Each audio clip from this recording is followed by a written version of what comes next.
thank the ranking member for deferring and thank the chairman and ranking member for holding this committee, this hearing. As you all have noted in your testimony, the volatile nature of today's security environment and the complexity of threats our country faces do require the military services to recruit from a talent pool that is as broad, as talented, and as diverse as possible. To underscore this point, a study cited by the Defense Advisory Committee on Women in the Services, DACOWITS, found that only 29% of young people ages 18 to 23 are eligible to serve after adjustments are made for individuals who are disqualified based on standards for medical, physical health, weight, mental health, drug usage, conduct, aptitude, and who have dependents. And Admiral, you referenced you're looking at some of these filters, but nevertheless, of that eligible population, more than half are women. So after you apply all these filters, what you're left with is a much smaller group. Just over half are women.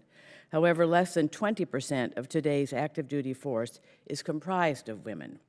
So this study, in my mind, makes clear that in an era where the eligible military recruiting population remains on the decline, it is more important now than ever that we recruit from the entire population and not overlook the opportunity that half of the eligible nation's talent pool would provide the services in order to be the best services in the world. So with that in mind, I'd like each of you to comment on what your service is doing to recruit and retrain women in the services. And we'll start with you, General. Thank you, ma'am. I appreciate the question.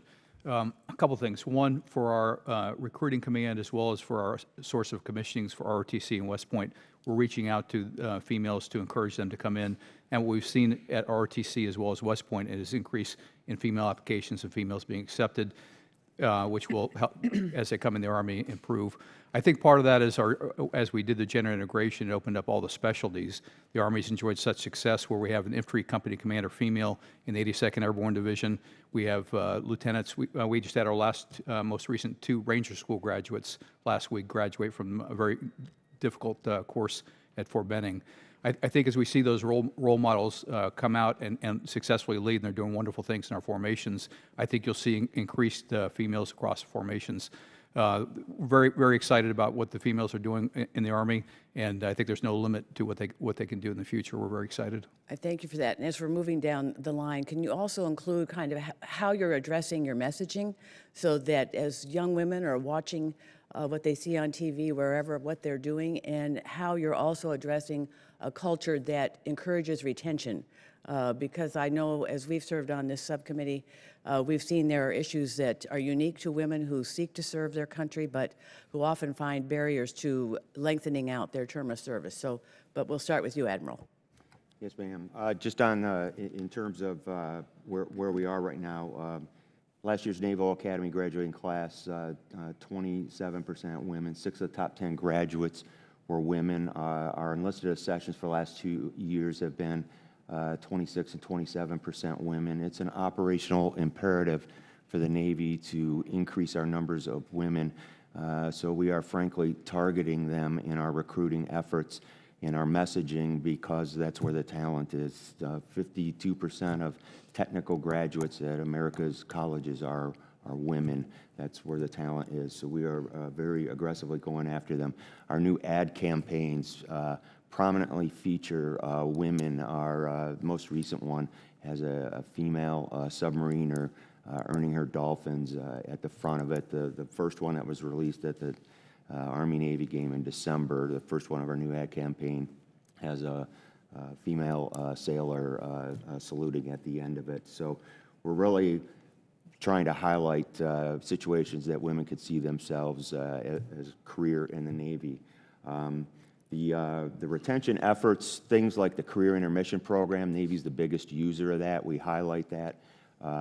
But the other element of this, as part of Sailor 2025, one of the pillars of that is career readiness, and one of the initiatives under there is to make the Navy a place where you can have life-work balance. We want sailors to have a longer career, and we want them to be able to achieve life-work balance, to do things like occasionally put family matters in perspective and not have to pay a penalty for your career. That applies to men and women, and Navy has a little bit of a problem with occasionally doing that for both men and women.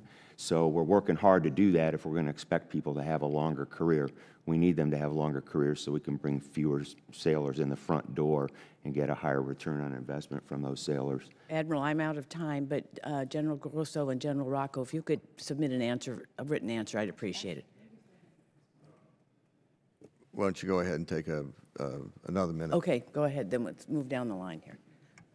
Representative Tsongas, I would say it starts with the messaging, and I'm going to steal the words from our secretary, but if you ask any person in the population who was their first protector and defender, it was their mother. And so we have to change the messaging that there is a place for women, and I think we also have to have women out see that women can be successful. I feel like it's my personal responsibility to go to events so women can see that you can progress and there is a place for you. I think our recruiting efforts, as well as we get rid of those stovepipes, as people come to talk to us, there's so many opportunities, full-time, part-time, guard, reserve, civilian even. I went to an event and I had a woman tell me she didn't like sweating. I said 25% of our force are civilians. Would you like to come be a civilian? So I think that's the recruiting side. On the retention side, Rand just finished a study for us, and there are definitely some systemic things we need to do. Childcare was a big one of them, and so, and I don't think that's just a women's issue, but if families can't take care of their children, we're not going to retain them.